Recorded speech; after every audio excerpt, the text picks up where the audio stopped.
You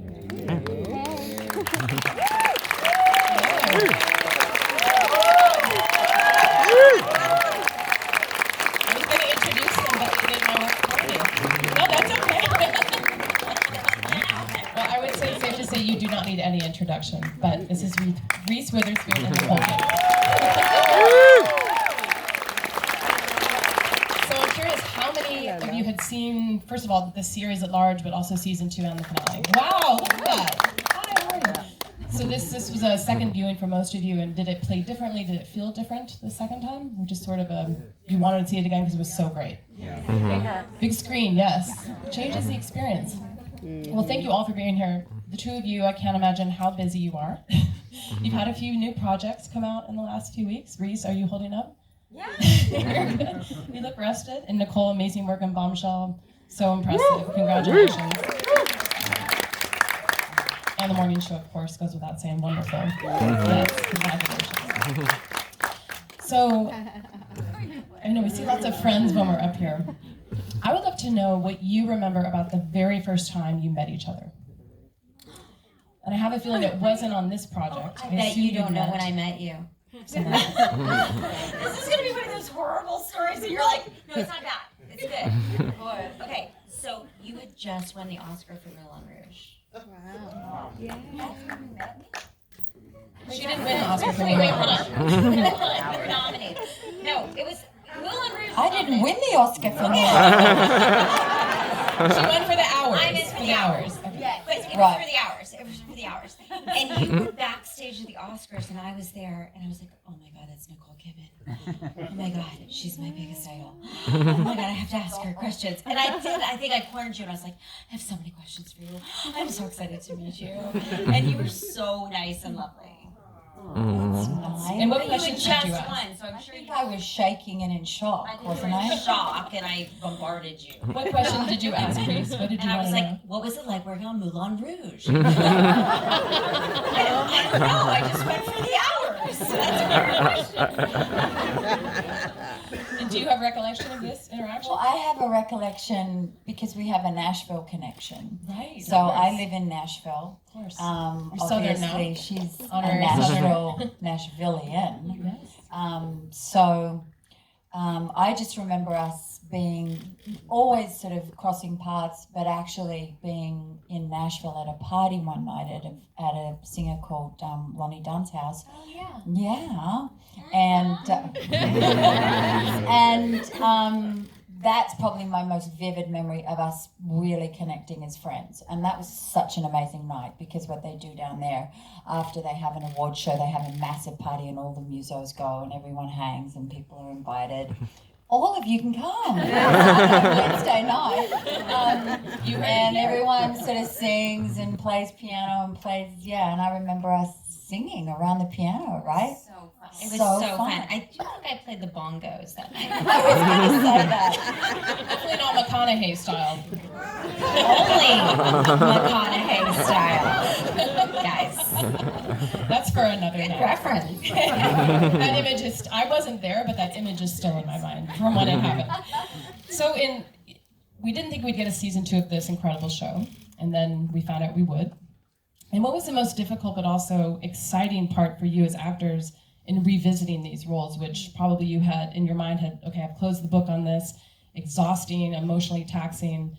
So when you found out you'd be stepping back into the shoes of these characters, what scared you but also excited you? Maybe start with you, Reese. Well, I just wanted to make sure that season 2 lived up to season 1. And there was so much love and appreciation for the first season, and it felt like it opened people's hearts and minds in a way about really important issues like domestic violence and sexual abuse. And it felt like we were kind of really talking about things that were super taboo, and but we were also doing it from a perspective that was very real, very emotionally raw. So we just wanted to honor that by making sure season 2 was just as real and emotional and delivered as well as season 1. And obviously both of you are producers as well. How did you navigate the artistic piece of being on camera, but also behind the scenes, ensuring that the quality continued. Maybe Nicole, tell me about that process for you. I mean, I think everyone, the standard of people working on this is so high, and so there's just this constant pursuit of excellence would be how I put it, where it's always like, how can we make this better? Is this really, are we following this through? I mean, there's just an incredible collaboration with this show. And there's a great friendship, and there's obviously 6 of us now because Meryl Streep is involved. And so between the 6 of us, we just really went, okay, we're gonna support each other, help each other, and really try to carry this thing as a group and get it there. But we love doing it because there really isn't, I haven't had a chance to play a role like this ever in my career, and to do 14 hours of storytelling with these storylines is an extraordinary opportunity as an actor. And also, and I did an event with the cast of Little Women recently, and just talking about the revolution of seeing the screen filled with women, and they're communing with each other, and they aren't on the side, and they aren't sort of ancillary to the plot. They are the heart and soul. And I think that's why the show resonated so deeply, because you saw elements of your own friendships in these people. And tell me a little bit about how the show has made you rethink or want to revisit your own relationships, friendships, family relationships. Tell me a little bit about that, because the sisterhood and motherhood piece of it for me, I rewatched it today and it's like, wow, that's what this show is about, actually. I remember when we were shooting season 1, there were several moments where Nicole and Laura and I would look at each other and go, I've never spent this amount of time on screen talking to another woman, saying words, doing scene work, and having complete character journeys that were our relationships. And this was 2017. When did it come out? 17? 2017. You're thinking, it's 2017, this is the first time that any of us have had this kind of complex character work with another woman? That's ridiculous, right? But each of you came up in film, so maybe if you're Right. TV, you had more of a chance to work with women on camera, Maybe, but but each of you we're was very so focused. siloed off as film actresses, and to have these opportunities to work scenes and go, Nick, what do you think of this part? And like, what do you think about this part of the scene? And be able to ask Dern or you. She calls her Dern. It's very Laura. succinct, isn't it? Mr. Dern. I'm like, darn. Well, because my name's Laura too, so it's confusing. My real name is Laura, but that's a whole other thing.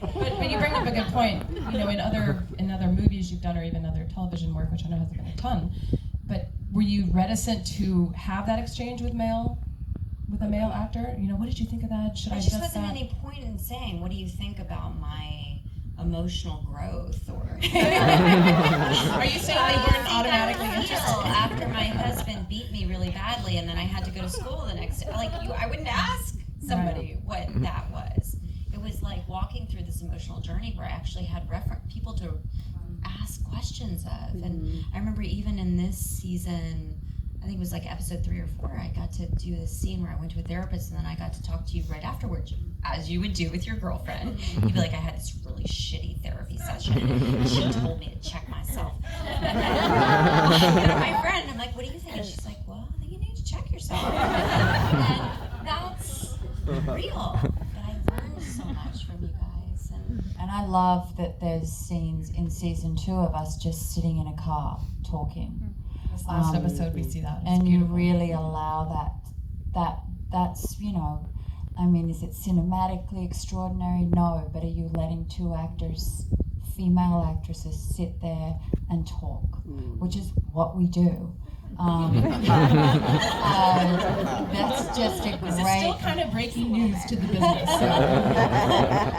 and hopefully it's compelling, you know, because a lot gets revealed or not revealed, and the intertwining of these.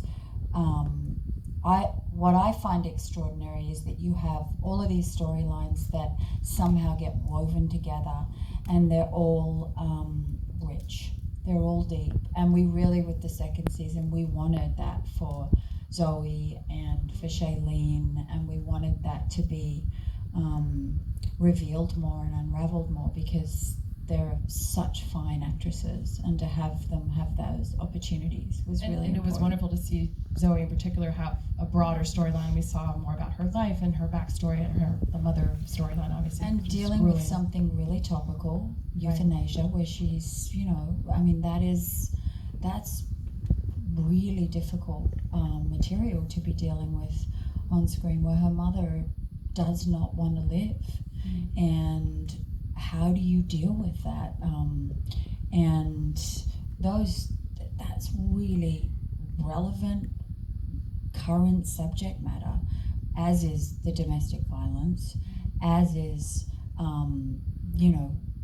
I mean, when you look at all of the storylines, as is Laura's husband, who's been living this sort of secret life, really, That scene with the toys. and losing everything. But I my mean, God, amazing. the depth of that is, there is incredible truth in these storylines that are then put together with, hopefully entertainment. But hopefully that's where it hits you here, and then it works underneath. And that's what we've always loved about this show, is that it's working on both levels. But you want it to be entertaining, which we were so thrilled that people were like, we can't wait for the next step. Because that sort of People were pretty obsessed fairly early on. It was a so home run. exciting. I've never been in anything like it, so for me it was probably a little and to have a shocking. first when you've Right. had a career that spanned decades. You started I'm when you were very 100. young. You both were very young when you started. I mean, this is, That was the other thing we share, is that we started as child actors. right. Reese did, Laura did, I did, Shay Shailene to a did. degree, yeah. And so sharing stories about that as well. There's a particular, you navigate something because you're entering into an adult world as a child, but with adult rules. So we're very bonded over that as well. And Nicole, tell me what the emotional toll was of playing this character. Were you able to say goodbye to her at the end of each day, go home, be with your family, or did she linger to a degree where you started to feel that it was taxing? And by the way, you're doing such amazing work, I can't imagine how it wouldn't be taxing. But were you able to siphon off, this is work, and then go home and be yourself? I've always struggled with that with this character. That's probably been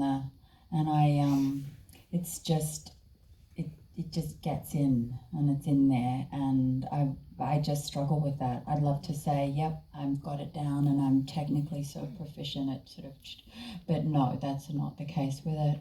And, there's that is carried, but at the same time, being able to, doing the courtroom and doing those things where actually explaining why I stay and why I did stay and why I still have this pull towards him and why I'm behaving the way I'm behaving. And then, but what I loved is that the way in which David, because Celeste is coping, she's not completely fallen apart, and she's not doing really well, but she's taking care of her kids. She's loving her kids. She's doing the best she can do, and she's also trying to process an enormous amount. And she's not healed, because to have presented a woman healed, that would have been really false to me. But to be able to explain on the stand like that, that's incredible writing. And then to be given the chance to rise and hit her bottom and not actually fall apart, but go, okay, I'm now going to use what tools I have, being a lawyer, and being able to step in there and fight for her children. But you're seeing two mothers who are family members in a courtroom against that backdrop. That's just great writing. Mm-hmm. David gave us that to play. And that's when you go, wow, how do you twist and turn to get to that? It creates so much empathy for each of you, too. Because what Meryl's character has gone through is so tragic.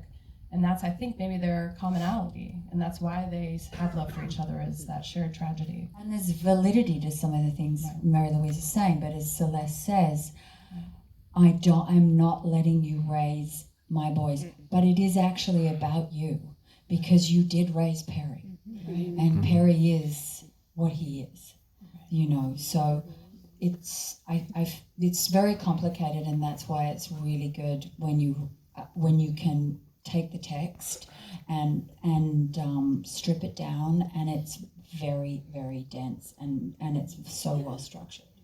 So I do want to talk about Meryl for a minute, because it's an experience that I'm sure feels unlike anything anyone in this room could Who I've imagine. just been in a rehearsal room dancing and singing with today, because No, we're doing really? a show, we're doing another film Oh, was together that the called prom? The Prom.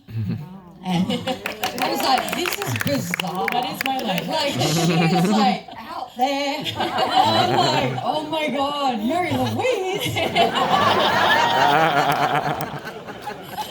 You were in Moulin Rouge too, so don't let her take the spotlight. But it was interesting looking back, thinking if you had worked together before, you sort of did in the hours, although you didn't have any scenes together. And this was your first time working with Meryl, is that right, Reese? No, I've done a movie with her in 2006 called Rendition. Oh, of course, yes, Rendition. It's a great movie. So what is it about working with her that you, if you can even possibly articulate this, that feels so utterly unique and perhaps otherworldly as compared to other experiences? Is it just the ease with which she does her job, and then does that rub off on you? Or is there still that panic of like, oh my God, I'm in a scene with Meryl Streep, I'm in a scene with Meryl Streep. Does that go Probably away? more the latter. The latter, okay. Because you both obviously hold your own very well with her, but I'm just wondering, you know, the wheels kept turning and you just kept, you know, reminding yourself of this. I mean, I kept reminding myself over and over again, I'm having these scenes with Meryl Streep, this is crazy. I'd have to like go and check myself. And then go back and just go, she's just a person, she's just a human being.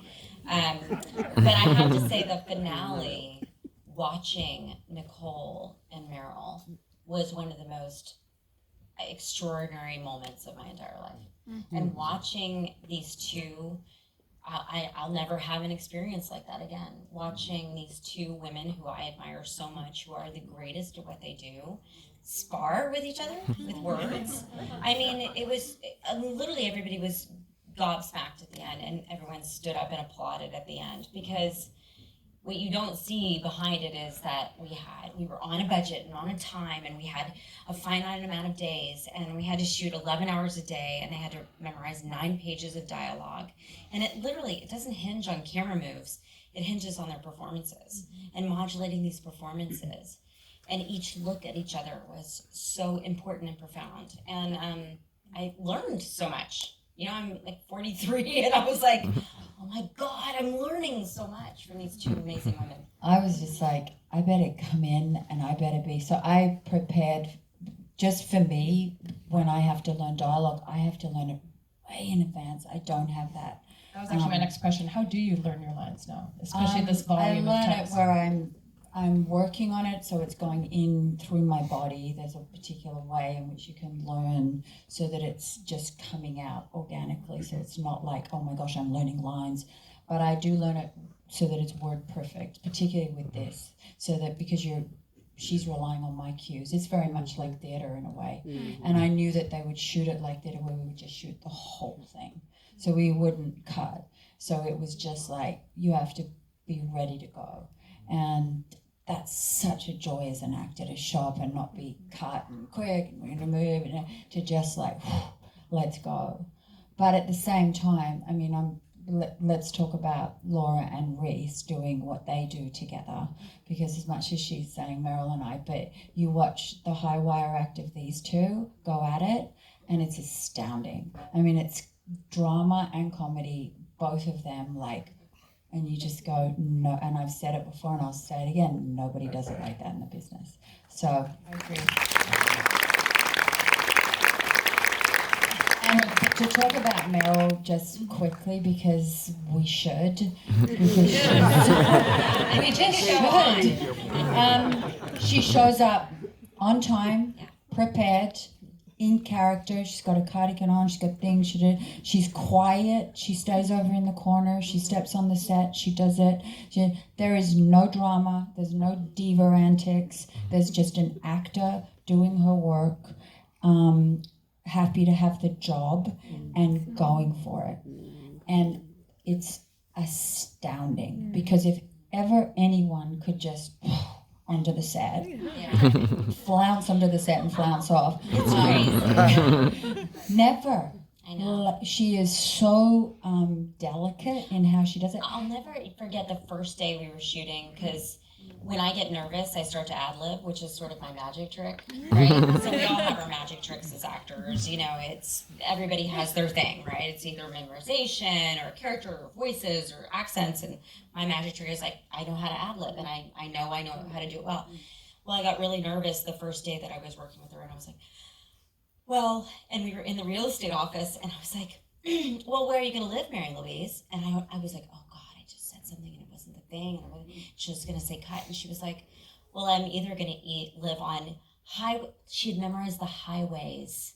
She knew the map of the area. She was like, well, I'll either live on the east end by your Highway 37 or I'll be closer to the beach. And I was like, it was fully in character. It was a full ad lib, and she just came at me with like the best ad, and I was just flat. I had and I was like, never in my life have I met an actor more prepared than that. Wow. To be able to ad lib about an area. I was in because she had spent 8 days in the area memorizing the roads and looking where Mary Louise would really live. And that would probably be going to look at apartments just to see. And the character wasn't written the way she ended up playing No, it. That's the other thing. I was curious about that. Yeah, it was actually written probably sort of more almost glamorous and a little more, and she showed up with the cross around her neck and the cardigan and the hair, and it was just like, wow. It's magic, yeah, magic, because the other way it would have worked, but this way it was so believable and also kind of catches you off guard. Well, it's almost, I think we've seen a lot of those sort of grand dame, you're not good enough for my son, mother-in-law characters. And seeing her that she was a little bit on the Marmee side, it actually made Perry seem different. Because you think, oh, he kind of grew up probably a regular kid and he created this elite sense of self later in life. That kind of but I changed the think way Mary Louise actually is very wealthy. Okay. She's just very pious. Right. And she's very Religious element, right. religious. She's very she just isn't flashy. But she's sitting on why she can go and hire the lawyers. You know, she'll go and everything's at her fingertips. So, but she's not flashy, which is a really, really wonderful way to play her. So That was a wonderful invention on her part. What is each of you most critical of when you watch yourself? everything. One thing, is it something you do with your face or a mannerism or your voice or something that Everything. I just always think I could have done it better. Yeah. even when everyone has said you killed it, you nailed it, you never can give yourself a moment of congratulations? No, I can, but at the same time, we're on a journey as actors. We're on a journey trying to go as deep and as truthful as we can, and sometimes, and there's no result. It's not like, oh, I know exactly how I want this to be. It is art, so it's forming, and it's going to form in a particular way. But I can always see all the other ways I could have done it. So that's just part of it's almost like a labyrinth. So, and truly the joy is the process. The joy is the work. And it's so fun doing the work. It is. To say that now. What still a at this joy age. to be a storyteller and a privilege. But I mean, what a privilege. I feel enormously lucky to be in this position and to be working with this woman here who's so incredibly supportive. But I also think it's my job as an actor to lose my self-consciousness. So I'm not here to watch my work. Y'all are here to watch my work. Okay. That is my job. is to not present self-consciousness to you. I'm supposed to give you everything. I'm supposed to give you my acne, my weird adult acne, my undeveloped comedy, my awkward jokes where they don't land. I'm here to show you. I'm supposed to give you the whole thing, and that's what I give directors. I give you the full range and every option, and I really trust my directors that are going to find that performance within all of it. Because I think there's too much self-consciousness on screen, on social media. I never watched the monitor. No, you can't watch the monitors. It's not for us to Even watch. as producers on this, you didn't watch the monitor? Wow. Well, you have to. I mean, this is a really when we're producing, there's a certain point where you go, okay, now I'm acting, because the idea of just producing and just acting, it's to get it there, and then there'll be times when we were like, oh my God, we lost this location. Oh my gosh, we lost this actor. What are we going to do? Or we need this, So but then there's the step onto the set and to be the actor. I can't, and I think it's very important for the director to know that too, because it's still got to be, we're the actors, you're the director. It still very much is the director is the leader, and you're following, and they're shaping all of us, and there's a lot of us. So that's just a really important thing when you're I can't imagine, obviously, if you're acting, directing, that's a whole different thing. So something like Bradley Cooper, when he's acting and directing, what a way. But we do get to go delineate and go, okay, now I'm gonna completely give over to the performance and the role. Right. So as far as we know, the story is over. The last scene of them walking into the police station.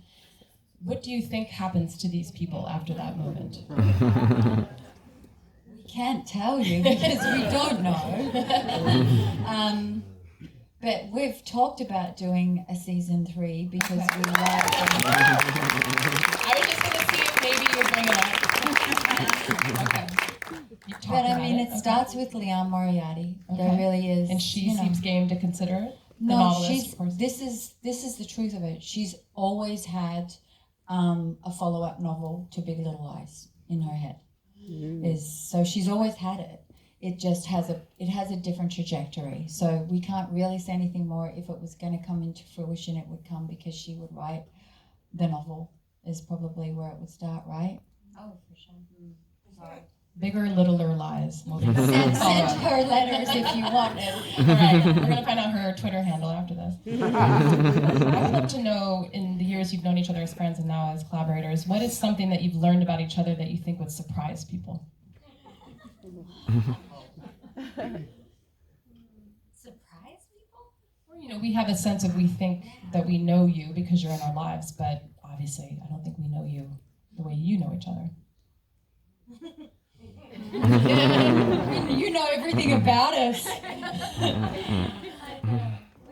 We both wake up in a pretty good mood. Yeah. We never wonderful. I ever, like we that. don't come in bad moods. We're not that kind of We're person. both optimists, which is Yeah. I love that. That's great. So who is in the worst mood when you go to set in the morning? I'm just kidding. Was it Laura? Was it Mary? Wait, she has funny little snacks she eats all day. I make fun of her snacks. What are your snacks? She carries this little snack bag. I do because I get low blood sugar, so I have to eat 10 meals a day. She does. She's like, I'm 6 foot tall. I know. I was like, what are you eating? What are your little things? She pours hot cocoa on top of the cappuccino, but only eats the foam. Then she eats like weird old lady mints. The coffee. She eats weird old lady hard candies. Butterscotch candy. Butterscotch candies. You know the ones your grandma had? In the candy Why I dish? like them because of my grandma. She's like, does anybody want a butterscotch candy? Like your weird old lady snacks. See, I knew you had stuff. I knew it. Had any of you ever heard that I'll about tell you, Nicole? Reese doesn't like anyone eating off her plate. I don't like anybody. So I always go, because of my kids, I'm always like, oh, can I try that? I'm like, Reese, No. can I try that? She's like, No. I had a brother who ate all my food, so I'm like, don't eat my food. yeah. I feel like I know both of you so much better. Right. What is something that you would like to do together in the future now that you know that you love and adore Anything each other? ever? I would love to go anywhere with you. Yeah, we'd love to go on holiday. Yeah. Not work, just have fun with each other. Just go for a hike. Yeah, Yeah, we nice like, yeah, we walks don't, and yeah, talks. exactly. And I think also we love, I mean, it's so great when you're working with someone who you can call up and go, what do we do now? And we're in it together. And I always say this, it's like the team that we created on this is so strong. You can just lean into it and you can really rely on it, and we push through. Oh, I And know I what love that feeling. I do too. And by the way, I want to shout out our producing team because they were amazing. And Are they here? When Pear is here, and they made it so amazing for us to be able to concentrate as actors. They were like, "We got this." But I want to say one thing I would love to do with Nicole, because one of the greatest privileges of my career was being able to sit in the hair and makeup chair with her and be like, "Nicole, tell me about Stanley Kubrick." And then I just get her undivided attention for 30 minutes and she would tell me stories. Then I was like, "Nicole, tell me about Gus Van Sant. Nicole, tell me about Baz Luhrmann. No, this woman needs a podcast. Like, I want to interview her. No holds barred. I just want to know, like, the history of your career, Laura Dern's career, Meryl's career. I just want to hear. I've always said this. I want to do a deep dive just as a huge fan, because You can start this podcast. You are a very I vulnerable think we're person. starting. This is Okay. We're recording. This is officially episode 1. But I just think there is an oral history that's needed of this Oral extraordinary history of Nicole Kidman. career. No, not just me. Yeah. We Will were you saying. do episode 1? No. She just No, has I would incredible love